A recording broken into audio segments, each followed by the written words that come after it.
want you to meet my buddy, Ian McFarland. He's half of a directing cinematography duo called McFarland and PECI.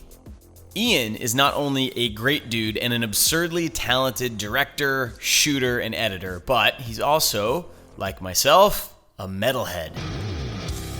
Ian has directed music videos for some of the biggest metal bands out there, like Killswitch Engage, Meshuggah, love Meshuggah, Fear Factory, and a little band called Agnostic Front. Now, maybe you're not familiar with them, but they are legends in the hardcore and punk scenes. Ian has been doing a lot of documentary work lately, and so he was approached by the band to direct a documentary about Agnostic Front. So to raise money for the film, he shot a Kickstarter campaign promo and asked his buddy Joey for a little help with some graphics and compositing. Here's the email that I got from Ian, and I want to highlight a couple of points. First, I would basically only have a few hours to work on this. 2, there would not be time for any revisions, so I have to get it right the first time. 3, Ian trusts me. Great. Now, I've worked with Ian before. Here's a clip from a video we did a few years ago with a ton of visual effects work in it. So having done jobs together, I knew what sort of style he liked, and I knew that I could make something cool looking.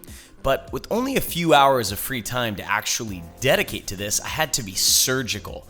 And so I used a trick. It's one of my go-to moves when timelines get compressed like this. Don't just show one option. So let's first take a look at the rough cut of the promo that Ian sent over.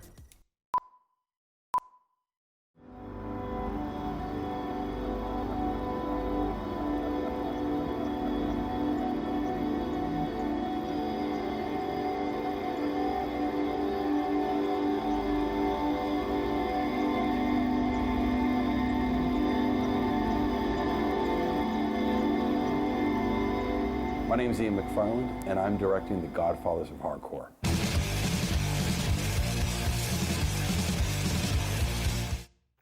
You can see where Ian tried to mock up what he was going for.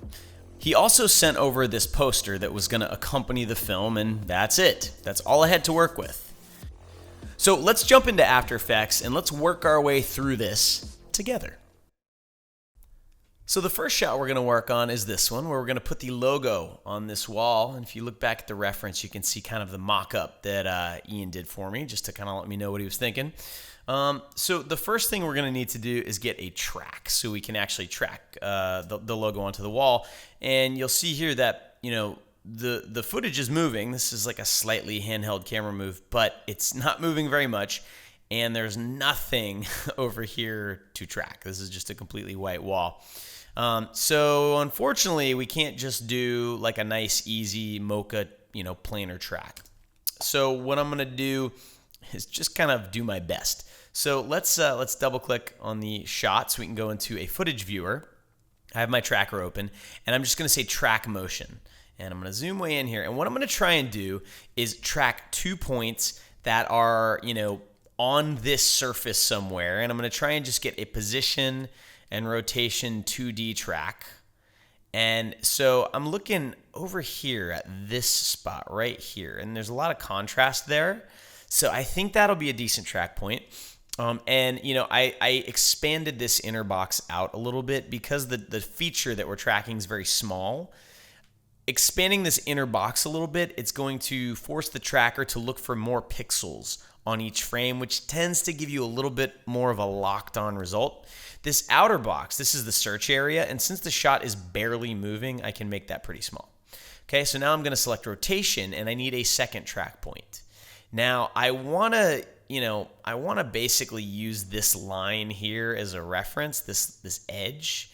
And actually, now that I'm thinking about it, it might make more sense to try and track this point. Because what that's going to let me do is, if I can find another tracking point somewhere along this line, I can actually use this as a visual guide to see how my track's doing. So one of the things that you can do with a tracker is you can track things that are not actually features, but are just kind of intersections between two features. So for example, this black pole and the white wall form a pretty good trackable feature, right? Right about there, let's say.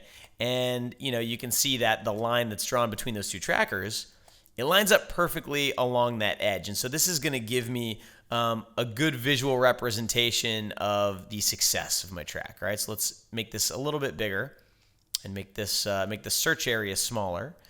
And I'm going to make sure I'm on the first frame, and I'm just going to hit track. And we're going to see how this does. And hopefully it tracks okay. All right, so if we zoom out and I just hit the space bar and we play this, right? It's a little difficult to tell, but it looks like we've got a track. And, one thing I should point out is that I made sure to pick 2 points that are far apart. And the reason I did that is because this looks like it was shot with kind of a wider lens, a wide angle lens. And so that means that you're going to get some lens distortion towards the edge of the frame. And in the center of the frame, you're going to have a lot less distortion. So that's going to make this point move a lot more than this one relative to the actual shape of the wall. So if you're in a situation like this where you're kind of doing a hacky 2-point track because you can't actually track a surface, try to track points that are as far apart as possible. It'll get you a more accurate result. All right, so now that I've got that track, I'm going to add a null object to my scene, and I'm just going to call this my track null. And I like to apply tracking data to a null instead of actually applying it to the logo, because then I can move the logo around, and if I need to, I can even keyframe it and adjust it, but I'm not screwing up the original tracking data. So I've made a new tracking null. I'm going to go into my tracker settings and say edit target, and make sure that I'm applying the motion to that tracking null, that track null. And then I'm going to hit apply and make sure X and Y dimensions are selected, and there we go. All right, so now this tracker, in theory, it should line up, and you can kind of see that it's been rotated and it lines up pretty much right on with that little edge. Now let's see how well that actually tracks. So what I'm going to do is grab the logo, and I need to import that logo. And I've got a little folder here from Ian, and here is the McFarland and PECI Films logo. So first thing I'm going to do is bring that into its own comp, because as you can see, it's a black and white image. So what I'm going to do is make a black solid or dark gray. That's fine too. And I'm going to tell it to use this image as a Luma matte. Okay, and let me turn on transparency and show you exactly what that did. So now it's just taking the white parts of that logo and using them as an alpha channel. And we're getting a little bit of transparency here because this logo probably wasn't truly black and white. It was probably like a CMYK file as opposed to RGB. So the black level is going to be a little brighter. So what I need to do is add a levels effect to that image. And just push the white values a little bit more, push the black values a little bit more. And now we've got this nice, knocked out logo. So I can take this, put it in the shot, and I can parent it to my track. And I can get rid of this reference shot now. I don't actually need that anymore. All right, so here is our logo. And, I need to map it to the wall, but, I can just kind of roughly scrub and see that, yeah, it looks like it's tracked in there. It's kind of hard to tell until we get the perspective all worked out and all that. So to actually get this thing to feel like it's on the wall, I could make it a 3D layer and mess with the rotation, but I'm just going to do it the easy way, and I'm going to grab Distort CC Power Pin. And I'm using the Power Pin as opposed to the Corner Pin because the Power Pin lets you actually grab edges like this and scale them up and down. It's a little bit easier way to work. So I can take the bottom edge and I can actually line them up with this edge here, right? And then I can just sort of eyeball the rest of it, right? And make sure that it looks okay. And then I can grab these edges and slide them around, right? And it stays in perspective. So I can kind of get a good perspective here. And I can make it bigger, and maybe it needs to come over a little bit. And I want to make sure that it's readable. Okay, that's the key. Now, the reference, it was further over here, but I think that this makes it a little bit more readable. And I think I want it to be even bigger. All right, I really want this thing to read. All right, McFarland and PECI Films. That looks pretty good. Cool. And then I'm just going to do a RAM preview and see how this feels. All right, and see if it's actually amazing. There's a little bit of slippage happening, but that is pretty good. And it's a short shot, and I think that's going to work well. So you could say, okay, that's good. We're done with that shot. But I like to add little details, and I like to make things feel a little bit more interesting. So I'm going to go into this pre-comp, and I have a bunch of stock kind of stuff that I've collected over the years, some grunge maps from cgtextures.com, and I grabbed one of those. So here's a grunge map, okay? Let me scale it down and try to get it, something like that. So it's covering up the logo, and I could even scale it down a little bit like this to get a little bit more of that detail in there. And I am going to put a levels effect on there, and I'm going to crush the levels like this. I'm going to crush the blacks, push the whites up, so I'm getting maximum contrast. And then I'm going to set the transfer mode to Silhouette Luma. And what this is going to do is it's going to use the luminance of this layer as a luma mat for the entire comp, everything underneath it. It's kind of a nifty way of doing this without having to pre-comp both of these together and then set the track matte setting to luma mat. And so now with this set up like this, I can actually push the blacks a little more, mess with the gamma, and then I can actually go in and set the the white level down a little bit. And I'm basically just breaking up this texture, breaking up the logo with a texture. So it feels a little bit less perfect, like maybe it was, a decal, or it was painted on the wall and it's just been scraped away a little bit, and it looks a little bit more realistic, okay? So already I like the way that's looking a little bit better. It just feels a little neater to me, okay? Now another thing that I want to do, you'll notice there's this big glare here, this big hot spot from the light. And if this was painted on there, if this was a sticker or something, that would show up over the, over the logo. And it's not. So we need to add that back on top. So what I'm going to do is I'm going to duplicate my final, this is my footage layer. I'm going to rename this glare. I'm going to put this on the very top. And I'm going to duplicate my logo, put it on top, and I'm going to rename this matte. And then I'm going to set my glare layer to use matte as its alpha matte. Let me just solo that so you can see what it's doing, okay? So all I'm doing is I'm basically knocking out this footage layer so that it only shows up over the footage. And the reason I'm going to do that is because now I can color correct it, okay? So I'm going to crush the blacks. I'm going to push the whites up a little bit. We're getting a lot of color out of this, so I'm going to desaturate this too because I don't want all that color. So let me just bring the saturation way down like that.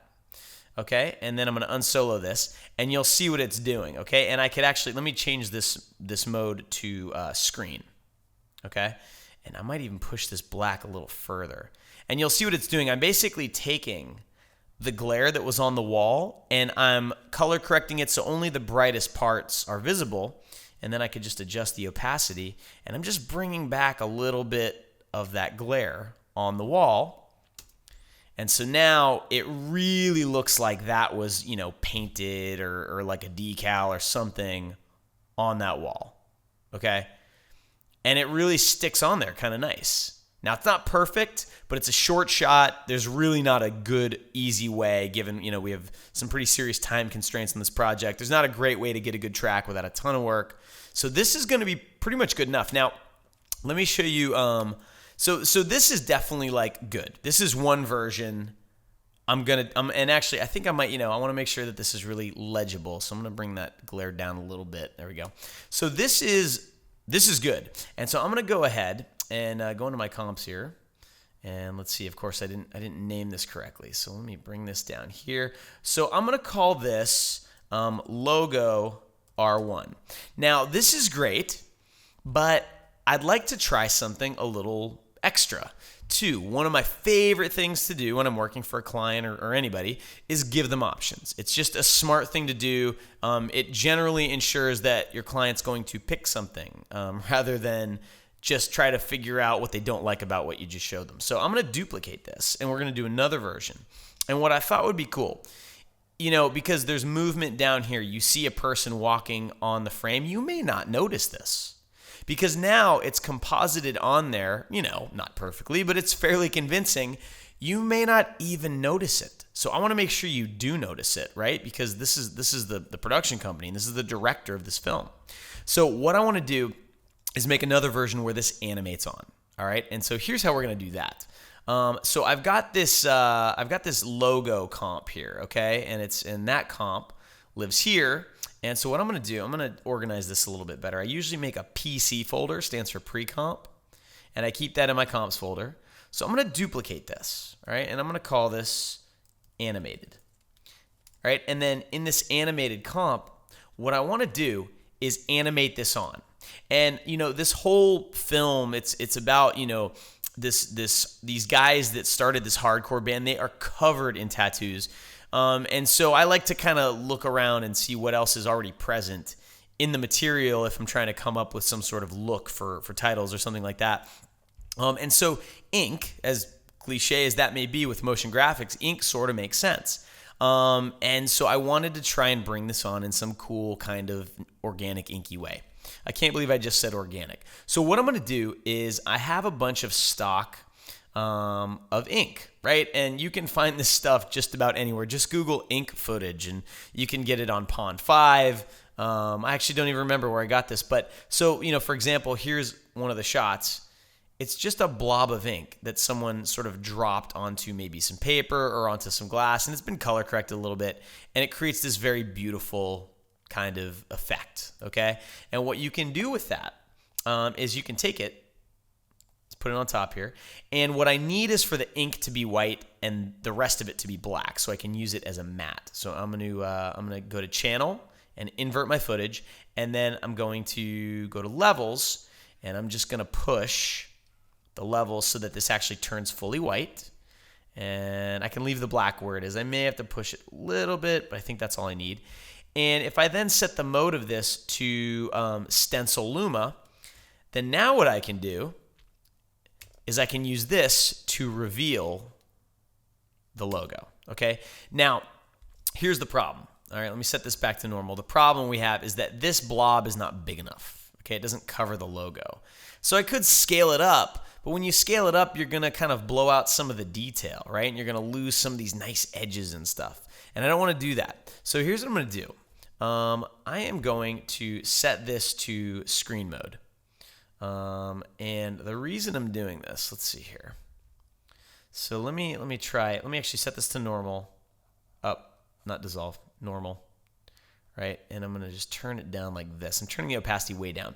And what I want to do is combine multiple ink drops to eventually cover up this whole thing. So here's one, okay?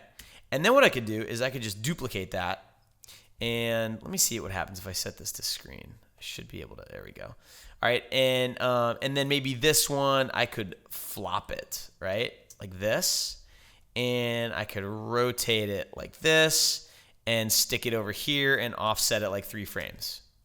Okay? And then I could, duplicate it, but I could replace it with a different ink drop footage and maybe stick that ink drop there, right? And offset it slightly differently. And let's take a look at what that looks like. Cool. That looks looking pretty good.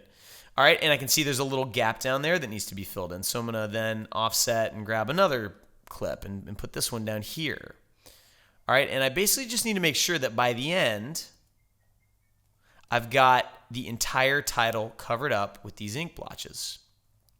Okay, that's pretty good. So then I can pre-comp this whole thing. We'll just call this ink pre-comp. Let's hop in here and set all of these to screen and 100% transparency. And because they're set to screen, they're just going to basically overlap each other and create this nice little ink transition. And then I can set this to be a stencil Luma. Okay? And so this is what it's going to do.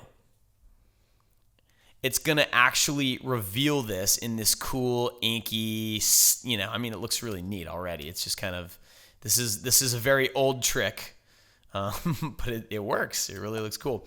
And another thing that you can do with this is duplicate this. And actually, I can't, the way I've got this set up, I can't do it in here. What I need to do is come in here, pre-comp this one more time and say ink pre-comp 2. And what I'm going to do is I'm going to set the opacity to 50%. And I'm going to duplicate it and set this opacity to 100%. And I'm going to take the 100% version and offset it by like a frame. And then I need to set this to screen mode. And what that's going to do, right, you can see, it's going to basically always have one extra frame of that ink at 50% opacity being composited. okay? And it's gonna give you a little bit more, it's almost like a feathering effect, right? Because some of the transitions when these inks come on, it's pretty quick, it's pretty harsh, and this kind of softens it a little bit, okay? So now in Logo R2, what I'm gonna do is just go ahead and replace these two clips with this animated version. So now, at the beginning of the shot, this thing's gonna animate on, right? Like it was, ink kind of revealing it onto the wall. And it looks neat, right? Which is cool, it's kind of nifty. On top of that, more importantly, it draws your eye to the logo, okay?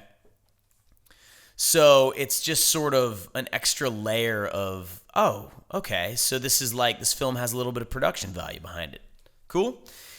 And what's great is the client didn't ask for this, so he may not like it. He may think it's too much. Well, cool, I'm gonna give him this one too. And one thing that might be another kind of cool option is to have this a little bit smaller. This is kind of matching the size of the reference, the size of the logo in the frame for the reference. But one thing I like to do a lot is go full frame. Take a look at my comp at a full 1920 by 1080. It gives you a much better idea of how something feels, size-wise. And this feels really big, which might be okay. But it'd be an easy enough option to just say, okay, let's do logo R1 small, right? So we could also have a small version of this logo. And really all I need to do, let me parent the matte to this, and let me scale this down a little bit. And let me actually go full frame and kind of take a look and figure out where does this want to be? And what's cool is because everything's parented the way it's working, that glare and everything, it's cool. It stays put and it moves through the logo as I move it. But maybe a little closer to the center of the frame, would help. So that our eye's kind of already here, and then it doesn't have to travel too far to see Ian walking in the frame. So I don't know, somewhere about there feels pretty good. Cool. And so then what I could do is I could just copy the position and scale of this, and then I'll do logo R2 small, right? And I'm going to parent the matte to this, and then I'm just going to paste that on there. And now I've got the same thing in the animated version. Okay, so you could see how quickly and easily you can build up. Now I'm giving him 4 options for this one shot, and it literally didn't take more than an extra 5 minutes, maybe 10, because I'm talking my way through it. But it's gonna add a lot of value to this transaction between Ian and I. He's gonna look at this and say, this is fantastic. I have options and I can try things and see what works. Personally, I kind of like the small version. I'll probably recommend that to him. But it's totally up to him. He's the director. All right, so let's move on to the next shot. So here's the reference of the second shot where Ian walks in, turns the light on, and you've got some credits kind of on the right side.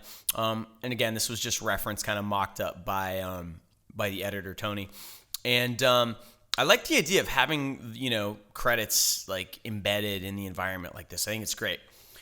One problem, and you can probably already see, is that, you kind of have to work around what's in the shot. You've got these posters on the wall, and really, this would be great if the type was right in here, but you've got this poster on the wall. Luckily, this is a pretty simple planar track situation. And I think we can probably, without too much trouble, remove that third poster and put type there. I think it'll make the shot feel a lot more balanced and a lot more planned out, which will be very nice. So here's the actual shot. Okay, and one thing that I realized to my dismay is that in the actual cut, which has changed a little bit, Ian does walk in front of that poster, so there will be a tiny bit of roto. It's only 3 or 4 frames of roto, so not the end of the world. But we do need to remove this poster, so how the heck are we going to do that? Let me show you.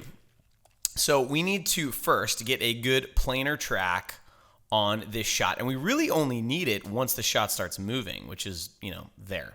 So what I'm going to do is duplicate this layer, and I'm going to trim it. That was the Option left bracket key. It trims the layer to wherever the playhead is. And then I need to track this shot in Mocha. So I'm going to go up to Animation and say Track in Mocha AE. Okay? And that's going to open up Mocha for me. It's opening. It's bouncing around. There we go.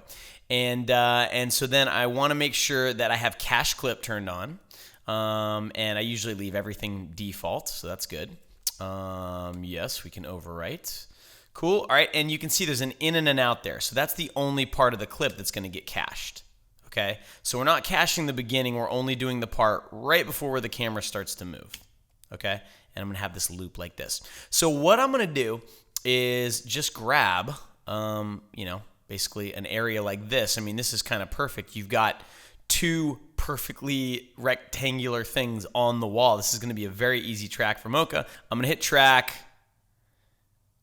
and Mocha's going to step through and track. And as Ian starts to cross over this poster, right about here, I'm just going to grab these points and move them over. I'm going to keep tracking. I'm going to stop. I'm going to move them over a little more, right? And I'm basically just going to keep doing this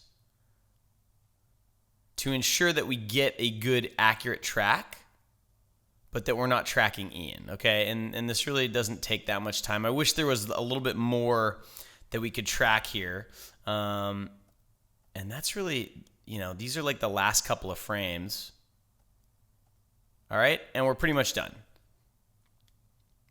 Okay, so we've tracked that area, and now what we need to do is set up an image plane. So I'm going to come up here and I'm going to click this. And in Mocha, this is called a surface. And a surface is basically a corner pin. And to just test out how well this works, I'm going to line the corners up with these corners of the posters, just like this. All right, and then I'm going to tell Mocha to insert a grid, an 8x8 grid. And now when I hit play, you can see that that sticks perfectly to that wall, which is fantastic.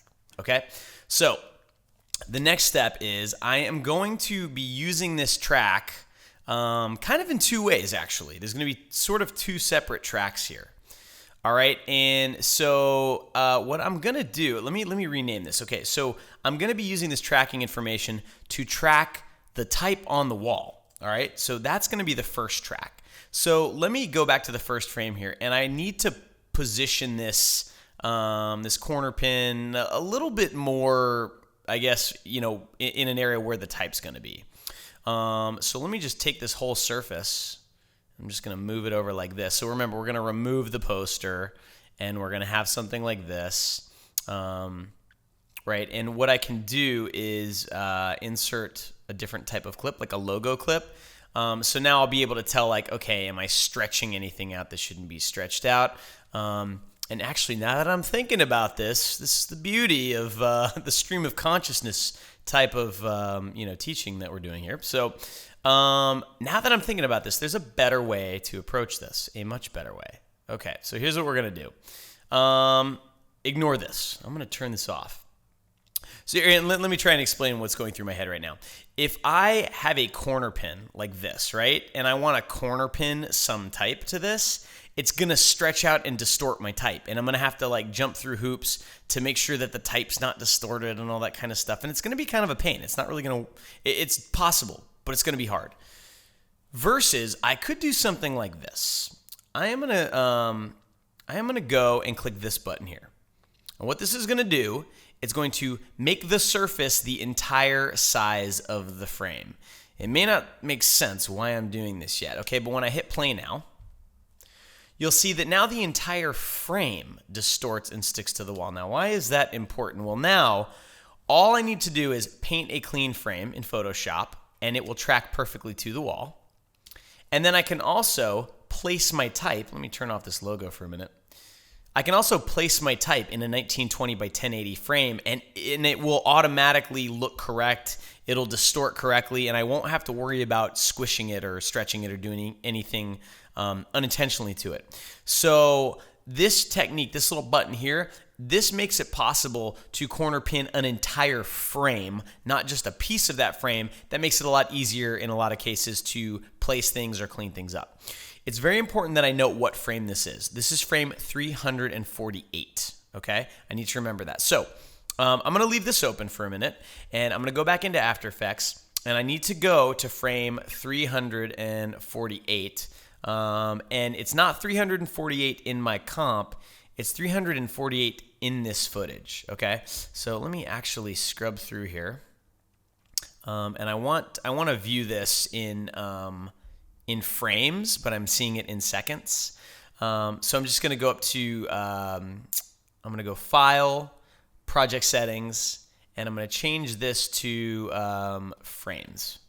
Okay, so now I can see my frames, and I'm looking for 376. Is that right? 376? No, sorry, 348. I'm glad I double checked. 348. Okay, so this is the frame, matches this frame. And what I need to do is export this frame out. So I am going to hit Command-Option-S. And what that does is it takes this frame and it puts it in the render queue as a still. And I can save it as a Photoshop file. That's fine. Let me put that in my, let's see here. Let me put it in my job folder. And I'm going to make a new folder called Outputs, AE, and I'm going to put today's date, which is April 20th. All right. And then I'm just going to render that frame out. All right. I'm going to hop into Photoshop and open that frame. And what I need to do is paint out this poster. Okay. And it should be pretty easy, actually. I'm first going to try, the first thing I usually try, let me first make a copy of this just so I have a copy of the original to go back to. I'll turn that off, and then this is going to be the clean plate. And for something like this, I might be able to get away with just a selection and edit, fill, content-aware fill. Yeah, that was amazing. I love Photoshop. All right, so that's done. We now have a clean frame. We've gotten rid of that poster. We're good to go. I'm going to hit save. Close this, hop back to After Effects. So now what I need to do is import that file. All right, so let me grab that. And I'm just going to bring it in as footage because I don't need all the layers. Now, what I need to do is put this in this comp like this, okay? And what I need to do is go into Mocha and go to Adjust Track and say Export Tracking Data, okay? And I want an After Effects corner pin, so I'm going to copy to the clipboard, go back to After Effects, and then on this frame, I'm going to hit Paste, okay? And I made sure that I was on the starting frame here, and you can see I've got corner pin keyframes on every single frame. All right, and I'm gonna let me just turn off. Let me solo this. So when I play this through now, you can see it takes that clean frame out of Photoshop and it's corner pinning it for me. So then what I could do is draw a mask on it. So I'm gonna draw a mask, where that poster used to be, and let me unsolo it, and I can literally just crop out just the part I need, because I only need to get rid of that poster. It's literally the only thing in the frame that has to go. And because this wall is white and, Photoshop did such a bang up job of fixing it, I may need to feather it a little bit just to, as the camera turns, you're going to get a little bit of, just a tiny bit of lighting change, and it might give it away. So I'm going to put like a 20 pixel feather on there. And then I'm going to hit M twice and expand my mask out just a little bit. Let me turn this off. All right, and pretty much we have created a clean plate, just like that, okay? And obviously Ian goes in front of it. We'll have to do a few frames of roto to get him to go back in front of that. But now we have a clean plate there. Let's deal with this right at the beginning here. It's totally black, and really we only need it to start showing up. Let me go back here. Frame by frame. So that's really the first frame you can even see it. So what we're going to need to do is basically keyframe some sort of brightness effect so that it starts out dark and matches the wall. So let's put a levels effect on here and just start there. And so let me go to the first frame, and I'll put a keyframe on the histogram. I'm going to zoom in, and I'm actually going to crank up my exposure control here a little bit. Now, this doesn't actually affect the output when you render. This doesn't do anything. It's just while you're working, you can see, a brighter version or darker version of your shot, which can be helpful if you're trying to match values, right? So what I might start with is the white output, just bringing it way down. And one thing that you're going to notice is that, the way things look when they get darker and brighter in the real world is not necessarily the way After Effects treats things, right? So as this wall gets darker, what's actually happening is the light is turning on. And when it's starting to turn on, it's very orange. And then it gets a little bit, brighter, and it becomes more white-like, I guess, the hotter it gets. Well, so we sort of have to mimic that, unfortunately, in After Effects. So what I would do is, maybe use some combination of like the color balance effect. Another thing we could do is maybe go into the red channel, right? And then just do this one channel at a time. This is kind of another way.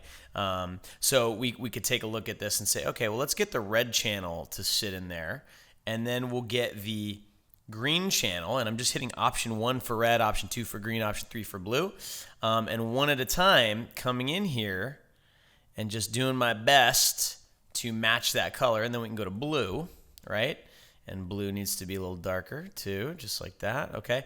And once you get all 3 channels dialed in, you should be pretty close, okay? And then we go to the next frame, and then we do it again, all right? So I'm just gonna finish off this process. I'm gonna pause it, and I'm gonna come back.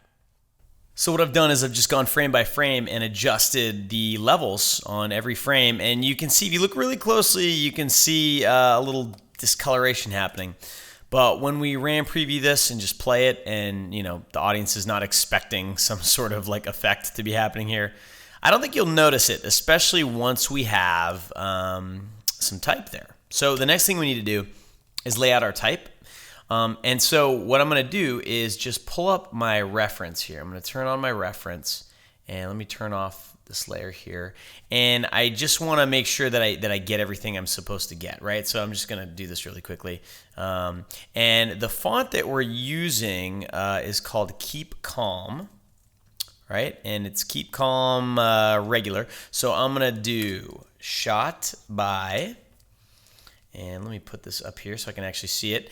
And all I'm really doing right now is just getting the information set up. I'm not really, I'm not worried about layout or anything like that. So we've got Mike, PECI, and all this stuff needs to be left justified. So let me go to my paragraph tab and set that up. All right. And Mike PECI is more important than shot by. So let's do that. Mike PECI. And then we're going to have, let me turn my my layer handles back on here. Here we go. Mike PECI, and then we've got Anthony Jarvis. And, a lot of times I like to actually lay type out in Illustrator or Photoshop. But again, this is one of those gigs where it just needs to get done really, really quickly.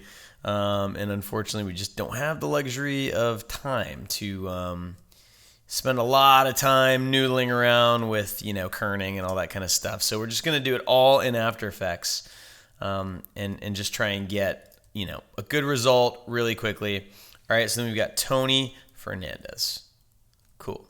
Okay. And now I'm going to turn on my clean plate again.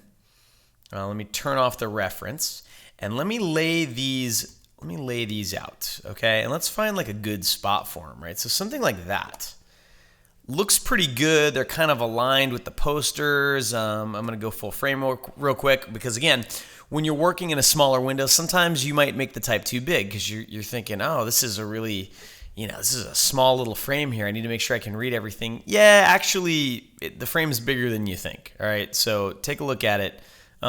Full screen, it helps me a lot to keep my type from being too big. And the edited and the shot by, those were italicized, and I don't have an italic weight of that, so I'm actually just going to use the little faux italic, which you probably shouldn't do, but what are you going to do? We're quick and dirty here. All right, and I do want to take all of these and I'm going to pre-comp them, and then I'm going to colorize them. So I'm going to call this type pre-comp. All right, and I'm just going to come in here. Let me make the background a different color, and I just want to make sure that I've spelled everything right, that there's no really glaring kerning issues that are going to bother me. This font actually seems to have kerned itself pretty good. I might be able to tighten up a couple letters here and there. But other than that, and I hit escape instead of enter, so there we go. Maybe the D and the E, maybe the Y and the B could be a little tighter. Other than that, this feels pretty good. So I'm going to come back here, and now I'm going to put a fill effect on this, and I'm going to colorize it based on a color from the shot, which is kind of a little thing I like to do. And then what I need to do is I need to copy this corner pin onto this layer, and I need to make sure I copy it on the first frame of the corner pin that has keyframes. Okay? And what this is going to do is, and let me actually just get rid of all these extra layers here. I don't need these anymore. And I've got this extra copy of this I don't need. Okay? And so what this is going to do is it's going to let that type stick to the wall perfectly. Just like that. Okay? Cool? All right, so the last thing we need to do to have a version of this shot that's going to work, perfectly, is to do some quick roto on Ian.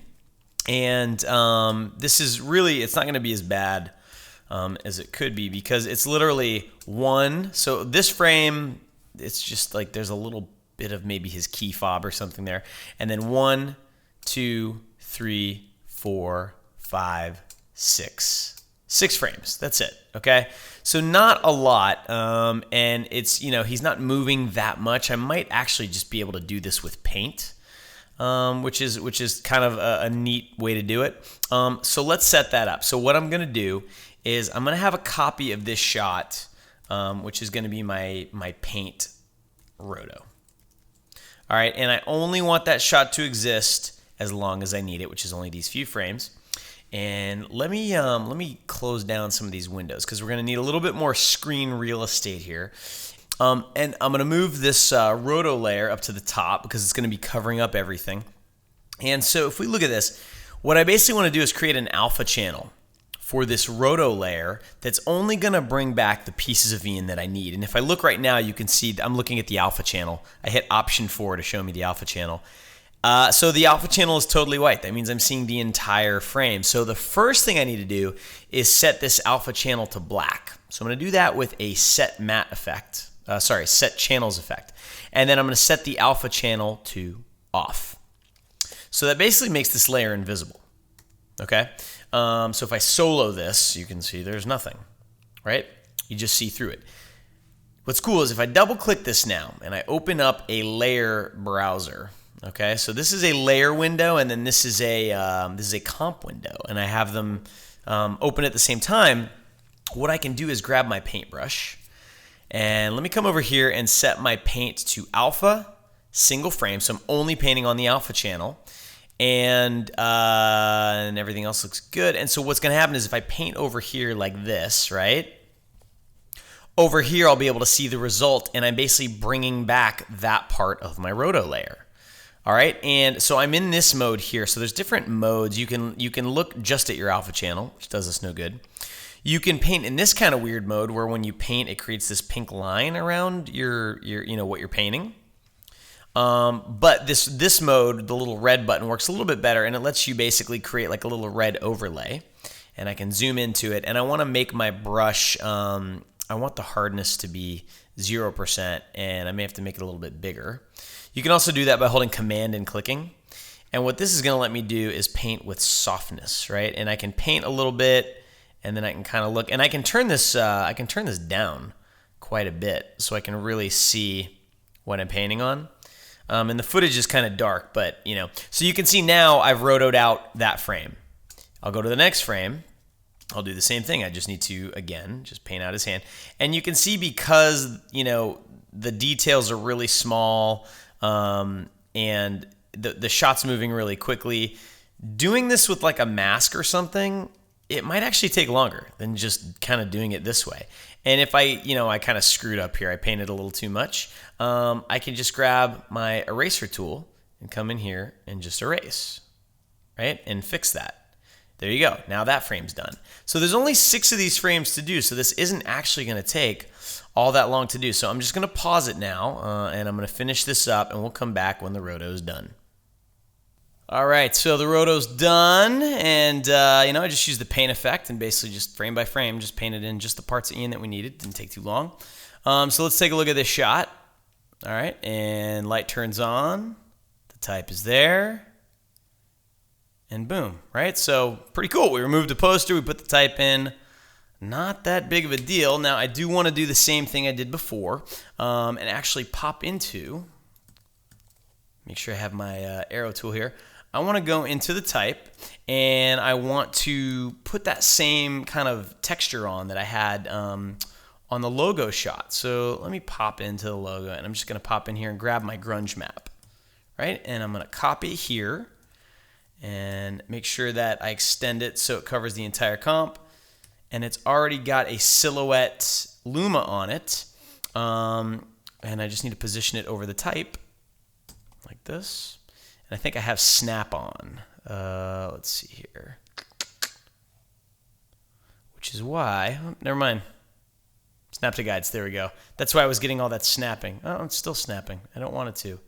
I'm not sure why, but what are you gonna do? All right, so we've got we've got this little texture on here. So now if I look on this shot, you get a little bit of that texture coming back, which is cool. And there's not really like a glare or anything I need to add back on top, but I do want to darken this a little bit. I think it'll make it pop a little bit more. And I'm also gonna grab my levels effect and adjust the alpha of the levels. And I'm just gonna play with it just to see, if I want to eat away a little bit at this more, or if I actually want to go back the other way and make it less transparent. Somewhere in there looks pretty good. Cool. All right, so then this is going to be one version of this shot. This looks great, okay? Cool, so that's going to be R1. And let me make my little, let me throw this in the pre-comp folder here. So I've got credits R1, and then for R2, because of course I like to give options, I want to have that same kind of inky paint kind of reveal thing happening, okay? So I'm going to need another copy of type pre-comp. So I'm going to duplicate this, type pre-comp, animated, and I'm going to replace it, pop in here, and then I can actually just come right back to my ink pre-comp here. Let's take a look at this. Something like this, maybe? So that's ink pre-comp. So what if I just grab that, throw it over here, and I set this to stencil Luma. Right, so now you get that kind of inky reveal, which is cool. And because the type is a lot smaller than the logo, what I could do, well, actually it's not that much smaller. So let's just make sure it's actually gonna cover everything up the way we need. But I want to scale it down to maintain a lot of that detail, right, in the edges and stuff. Cool. All right, so then turn this back up and turn this to stencil Luma, and now we'll get this cool reveal like this. And I want that to basically trigger when the light turns on. So what I'm gonna do is move the endpoint of the layer to here and then slide the whole layer. I want to make sure the keyframes don't move, okay? And actually, maybe it'd be better if it was sort of already there, like on the wall a little bit, so we have time to really read it, fully. Let's see what that looks like. I can play with the timing a little bit, but I want to make sure that when we see the shot, there we go. I don't know. Maybe we should see it actually reveal on like that. That might be cool. And we could even offset it a little bit more. Maybe like this. I'm going to set this to half res so we can preview it a little bit quicker. There we go. Yeah, I think that's nice. It just adds a little bit of, just a little bit extra production value, a little bit of interest to it. Now, because the type is so small, I do need to be careful. This kind of looks like it says snot by Mike PECI and not shot by. All right, so I'm going to come in here and I'm just going to scale this up a little bit and make sure that there we go. Cool. All right, so now we've got another version of this shot that has the animation, which is great. All right, make sure that this looks good on the end, which it does. All right, so we've got one version without that animation and another one with. So that's great. So now let's move on to the next shot. So in the name of brevity, I'm going to actually just walk you through the comps that I set up already for the title shot, where we actually have to reveal the title of the film, The Godfathers of Hardcore. And I did a few versions of that. So this is the one that I like the best. All right, so let me just do a quick RAM preview and show you what that looks like. All right, so we start on the shot of Ian, and that's obviously just a placeholder still. He's talking to camera. He says, The Godfathers of Hardcore. You get this awesome inky reveal of, the photo and the type. And this is a really simple setup. All right, so let's hop into this pre-comp here. So basically all I have is I have a photo that was given to me. This is part of the artwork for the poster for the film. And this is the chest of one of the guys in Agnostic Front. It's a very well-known tattooed chest, very, very tough, very hardcore looking. And so what I wanted to have happen was I wanted the type. We've been playing with this kind of inky motif in the previous shot. So I wanted to do the same thing with the type. And so I needed to build a little bit of a mat to make that inky thing take up enough room on screen to be able to use it. So if we come into the pre-comp for the type, and then we come into this pre-comp, which is my ink mat, you can see what I did. I basically just took like an ink blot footage, right? And I have a whole bunch of this stuff, and I just started layering them on top of each other in screen mode. All right, because they're all white because I've inverted them. The footage actually looks like this. It's white with black ink, but I inverted it and I screened all of these on top of one another and scaled them and moved them and rotated them to build up kind of a big area of ink. At the same time, I have an adjustment layer that's gradually brightening the entire thing to get rid of those little black spots. And then at the end of the transition, I have a white solid that just animates on from 0% to 100% opacity. All right. So all I'm doing is building a little mat, and then I'm using that to reveal the type. Cool? So that's it. It reveals the type. There's a little bit of a layer. So this layer here, this is called my glow layer. This is just a copy of the type, blurred in add mode. That's literally all it is, and there's a little bit of a mask so that it glows kind of in the middle but not on the edges. All right? And that's it. And then I just faded up this information here. Now, I wanted the whole thing to animate on over Ian's face. And so what I did was I just used that same ink mat, and I just made sure that it was positioned so that you'd be able to read this. And it just transitions on just like that. It's really, really simple. This is using a Luma mat to do that. And that's the key. When you have a mat that you want to use that's black and white, you don't use an alpha mat, you use a Luma mat. All right, this setting right here. And look at that. Beautiful. Cool. Now, this isn't actually the version that ended up in the cut, and I thought that might actually be a problem because although this looks really cool, I like the way it looks, it takes a lot longer to come on than Ian had sort of planned for in the cut. So this cut happened before any of these graphics existed, and so I knew that this might be too long.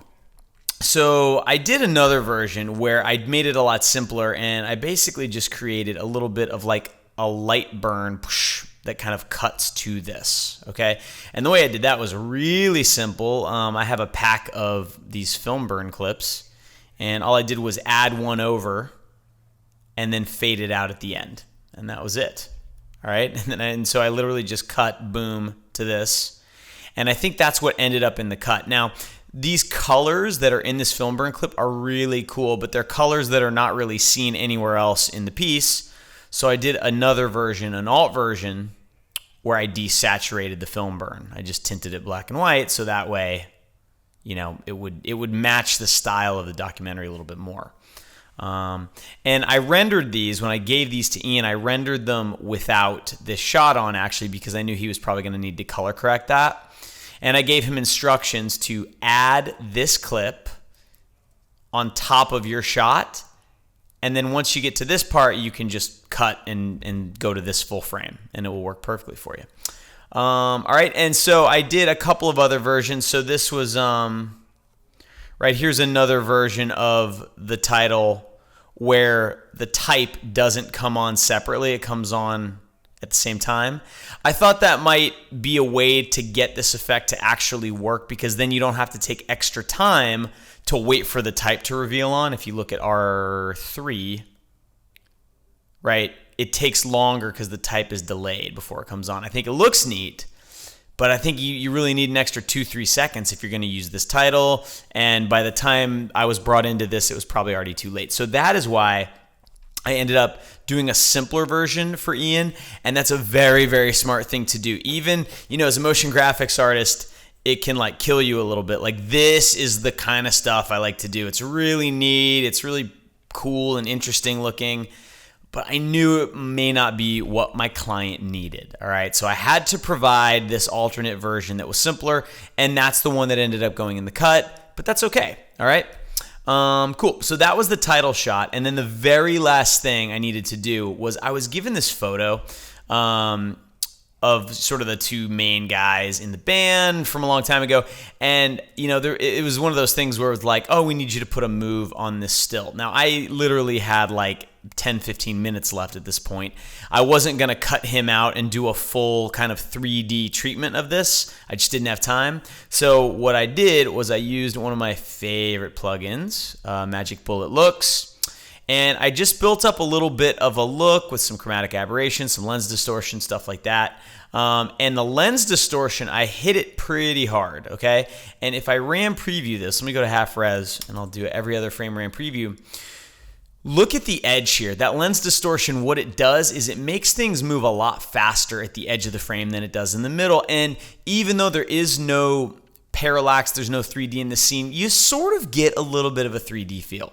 It makes it feel a little more interesting. If I turn the treatment off and just show you the original, this is just the original move on the still, if you do nothing to it. And just adding Magic Bullet Looks and tweaking the look a little bit. By the way, you don't need Magic Bullet Looks. It's just such a fun plugin to play with. It's really good for color correction and doing stuff like this. But it gives it a little bit more production value, okay? And then I did a few different versions, one with a little bit more of a blur on the edge. I did one here where at the beginning there was a little bit of that film flash. I love to give my clients options because there's many reasons, but the main reason is by giving your client options, you're forcing them to think a little bit harder about what it is they like about one over the other. And if you just show them one thing, then they are in this weird position where they may like it, but they may think, well, I can't just say it's done. I need to say something. I need to tweak something. Give them options, and generally that goes away. And in fact, when I sent all this stuff over to Ian, that was it. He just used it. Part of that was probably because he didn't have time for me to do any revisions, but I think also it's because I gave him all these tools. He was able to go through and pick out what he needed, okay? So let's take a look at the actual video and how these things got used.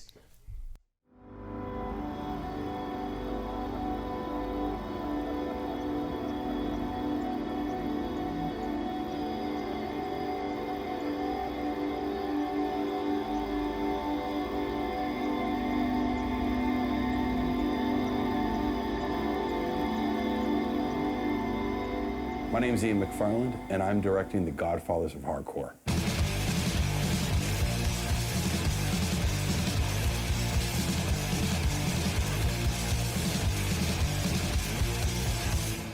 This film is about two of the most respected individuals in underground music.